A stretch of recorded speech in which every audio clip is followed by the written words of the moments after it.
Good morning. I want to share my inner dialogue with you this morning in hopes that it creates an opening in you and actually in me. So, all of you have parents, and some of you are parents, and I hope that my inner dialogue in some way can help you open to the unknown of paradigms you haven't yet been to. And what I mean by this is, I work with a lot of people who say, I am this way because my parents were this way. And I am, my demographic is codependent empaths. And I have always made the assumption and seen with physical reality that conditioning is involved in the codependent empath. And my assumption was sure that conditioning was narcissistic abuse in childhood. So now, one of 4 of my children, she's 7. You guys hear me talk about her a lot. She is the most energetically and mentally resonant to myself. She also, interestingly enough, and I want to share this with parents who have this, I never had this with my kids, so it's weird. And I realize now that my mom had it with me. Her nervous system wires me in a way that I notice. And sometimes I don't like the way I feel in my nervous system because she's kind of a wild animal. She keeps me on like eggshells. Like, what's she gonna do next? Even though she's super sweet and very, very like kind and innocent in her own way, there's definitely an element of like the, pay attention because she's not. Where with my other kids, they were my attention payers, if this makes sense. So with my one daughter in particular, and she also like was the first of my kids like break a bone and things like that. So I have that tendency with her the way that I do about like brake lights and car crashes, right? Like I see brake lights and if somebody else is driving, I'm a psychopath, right? Like, and that is kind of what happens in my nervous system sometimes in the presence of her. I will notice the difference between if she's gone and she comes back and I'm like, okay, here she is, right? And that can be perceived as, if somebody who's not aware of their own nervous system, as bad. And the frequency and vibration of that bad feeling can be internalized in that child.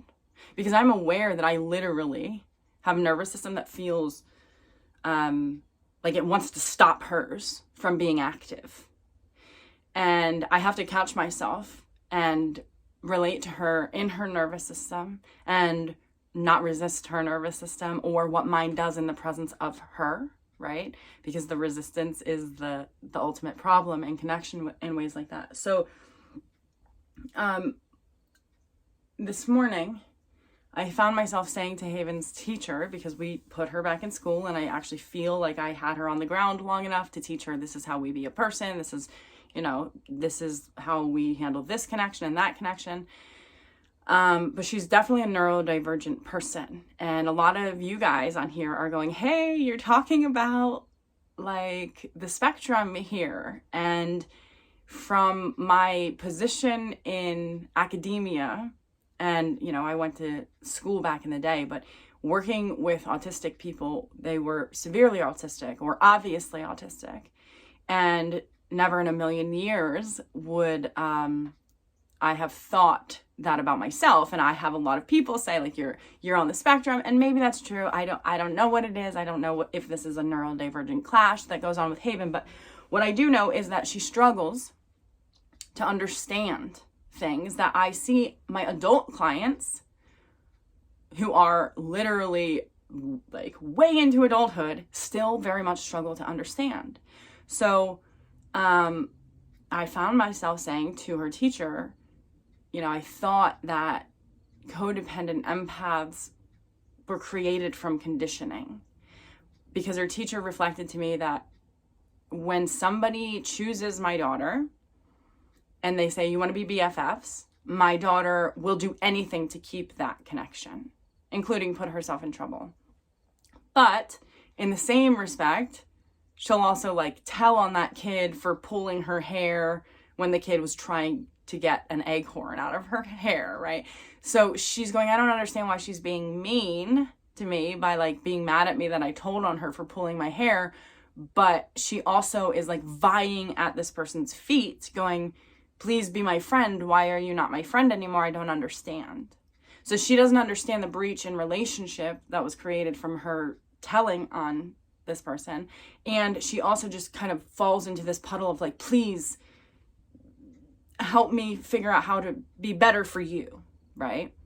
The ultimate codependent, right?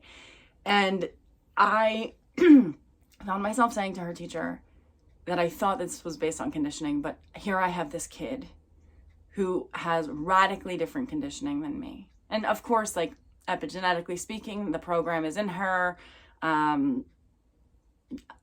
genetics piece, soul piece, right? But her conditioning was by and large everything I ever wanted. She's co-slept, she nursed till she was almost 6. She has, I homeschooled her, I gave her the things that I wanted, right? And she's still exactly like I was. And this begs the question, right? Because I work with people still today that say, oh my, and this would be me. Like, I understand that there's pivots in personality, and you can see the intersections of events that happen when personality is already geared toward the frequency of one particular archetype, I would say. You can see the pivots of personality that differentiate the archetypes. You can see when they happen in a person. But by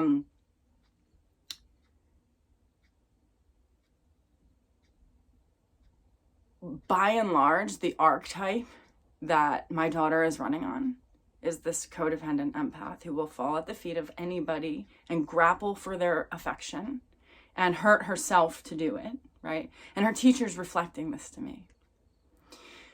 So I always thought that's because I didn't get affection. I always thought that's because I didn't know how to receive what I did get, because I was told if you receive what you get, then you're bad, right? Like you're supposed to kind of negate everything or else you look like you're full of yourself. These are the unwritten programs in my programming. So I used to think there was this student that I had that was like, she just had this mom who was the mom that I always thought I wanted. And the kid was kind of an asshole, right? And I would think like, dude, you should probably like check your kid. Like that's, she's awesome. She's creative. She's great, but she has like zero respect for you, right? And I used to think I couldn't imagine being able to be that kid and have a mom that loved me through that. And to be the kid who's like, yeah, she's an asshole, I love her, right? Like there was this calming, non-resistant reality to this kid. And I was like I used to think if I got to be that kid and that mom, I would like be the president of the United States. Not like I would ever want that in any way, shape, or form. But the thought was I would probably be more successful. But then I have people who I work with who are wildly successful, just stuck at the relationship piece, and think it's because my mom or dad raised me this way, right? And they're aware of the pivots of their personality. Just like my daughter is aware of the pivot at which this girl became mean to her, but she kind of blanked out on why that girl could have been mean to her in the first place. She didn't understand until there was an energetic charge that she had to pay attention to, because the girl was saying, I don't want to be your friend anymore. And then she was like, whoa, I just got slapped awake. And this is what I hear a lot. And this is what I always felt when it came to being a kid. And I heard somebody say that they were autistic and that their parent would just come in and like slap them and they didn't understand why. And this is probably me. I don't remember the foreground to, I would always say, what did I do? What did I do? I don't know what I did. And I wouldn't know. I literally didn't know. And this autistic person was saying like, I would just be in the other room and all of a sudden my mom would come in and she would just slap me. And from the mom's perspective, she's going, hey, come in here. Hey, we're doing this. Hey, come on. Hey, why do I have to tell you 50 times? Yo, come on in here. Doesn't listen. And then, of course, you're the mom in that position, like, I'm going to kill this kid, right? Like, pull your shit together. We have things to do. And then you think, oh, this kid's just being an asshole, or this kid like is intentionally not trying to listen, like trying not to listen to me, right? And I look at these things in my daughter, and then she even told me, like, she didn't even remember what the girl was saying when she was being mean, like, right? Her mind just blanks out, and she fawns, and she just knows that the girl doesn't want to be her friend anymore, and she doesn't know what she did. That frequency is the story of my life. And that was always how I felt with my parents. I just always, I don't know what I did. I was trying so hard. And what I found myself saying to her teacher was that she is the kid she is the codependent empath who will overcompensate because she's loyal to a fault, literally. And then when that loyalty is questioned, this is the danger of the codependent. Ugh! And this is how other people use it against you. When that loyalty is questioned, she will grapple and she will overcompensate for a loyalty that was never even broken in the first place, right? So she is loyal to a fault and then confused, and then will try to make up for whatever deficit she experiences by kind of negating all of herself and begging for affection and attention and love. And it's the overcompensation that gets her into trouble, energetically speaking. It is that overcompensation. So the whole point of me wanting to share this inner dialogue with you is that I think a lot of the time when we go, if I would have had those parents, I would be ... We are saying, we are pathologizing our own inner world and saying it should be different. If I would have had that, it would have been different and that would be better. And I caught myself kind of doing this even with my daughter, going, did I mess this kid up? Is there something I did? And then I want to apologize incessantly for the fact that I feel a sense of guilt or pity, right? So this sense of, did I mess this kid up, is projected onto her that she's messed up. Like, she will like, kids are so in their moment, and adults are like, ooh, like, I'm sorry that like your life experience isn't normal. And they're like, what the hell? Like, they're so in their moment. I'll say to Haven, like, you know, something about, like, if I ever say to her, like, just be normal, she'll go, why do you say that? Why do you say that? Like, I'm not normal, right? Like, because sometimes she just like is acting out of control. But she is normal, right? And there's this fine line between what's a kid, what's like pathology. So that projection onto her, that sense of like, there's something wrong with you also, is very subtle and in the background of my life, but it is foundational in the way that I actually see her, which I think is also the problem with my mom feeling like that about me. Like, she would literally be like, what is wrong with this kid? But I also think my mom has definitely, like, is a neurodivergent person on top of all of the other things that created pivots for her. But I want to just open this in saying that, what if it's not the conditioning? What if you got everything you wanted and you still ended up exactly like you? Would that be okay? If it all ended here and landed here? Would it be okay to be you? Like, my question is, and this is what I'm thinking about with myself and my daughter, like, okay, if I would have had every single thing I ever wanted in a mother and blah, blah, blah, and this is where I ended up. Would I pathologize my experience and say that it's not successful and it's not good enough? Or do I use my experience to blame other people, to pathologize their existence and say that it didn't serve me well? So this question for me creates an opening where I can soften to a world without blame and shame.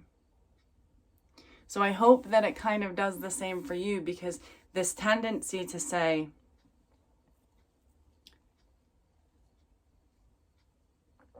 I am messed up because they did this to me. Again, I just wrote about something where I say, like, I no longer, I can see my mother's programming in such a way that I no longer go, why would somebody do this to me? Like, why would she do this? I go, oh, that's happening in her. It has nothing to do with me. That's happening for her. I don't have to make it about me or take it on, right? And I used to just live in the question, why would somebody do this? Why would somebody do this? Why would she do this to me? And now I go, oh, that's happening in her. That's the why. I don't have to take it. I don't have to question why. I see why. And then it becomes so much less personal because she's not doing it to me. It's an impulse. It's a compulsion that happens in her. And I can see exactly like I'm talking about with my daughter and her nervous system. I can feel it when my mom's about to do the switch, where it's like a little bit too close to easy or comfortable. And then she's like, okay, let me take a jab, right? So there can be a charge here, because she also creates herself by energetic and emotional charges.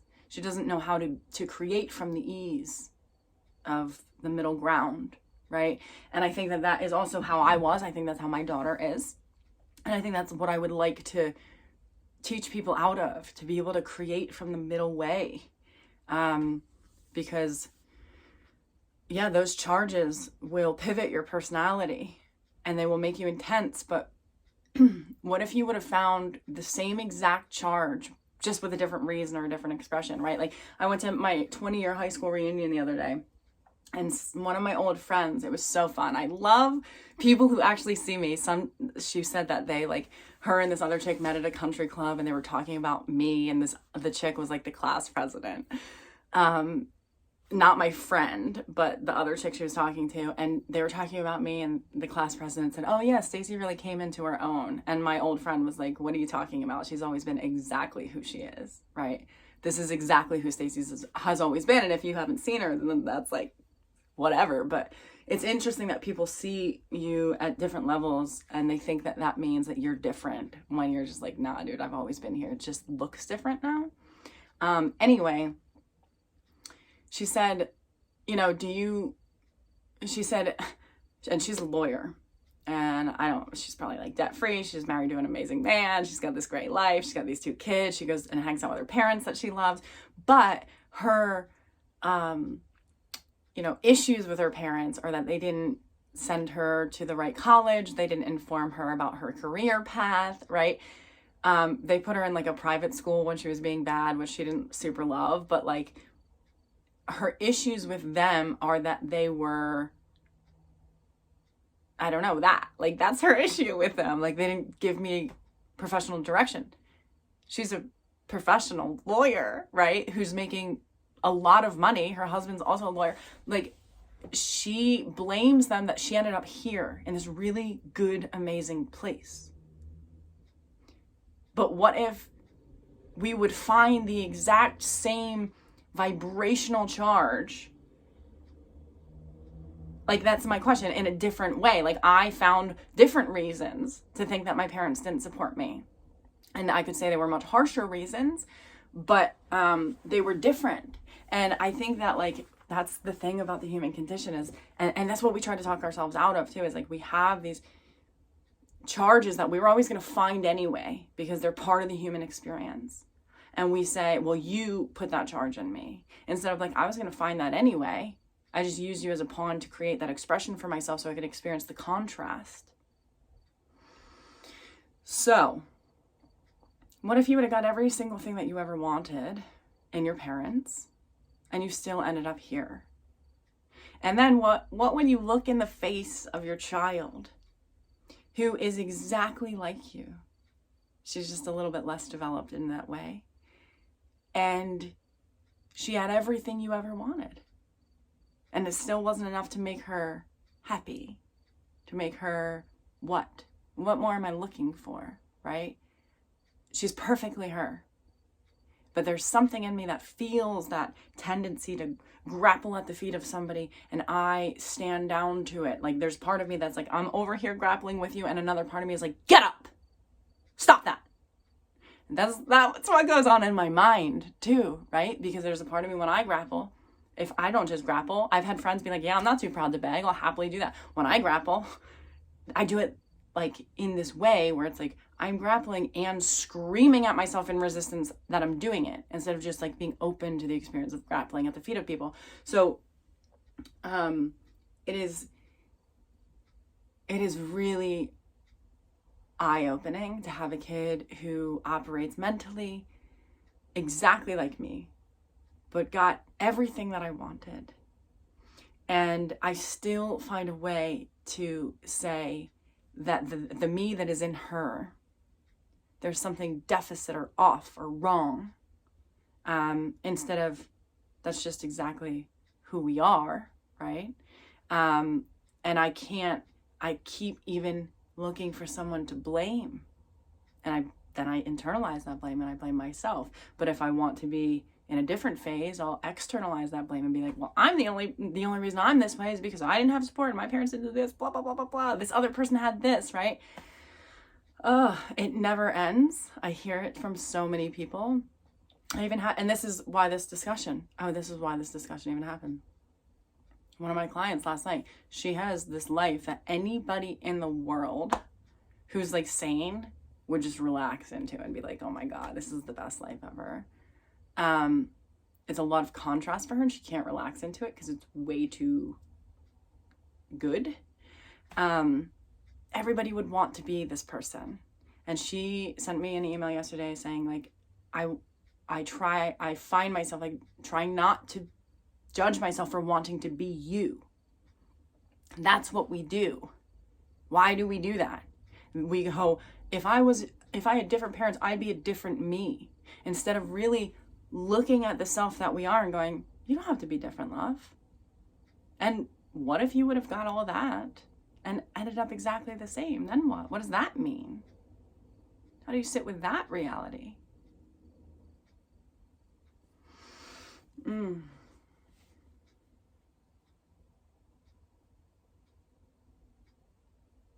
The only thing left to do then is love exactly who that person is, right?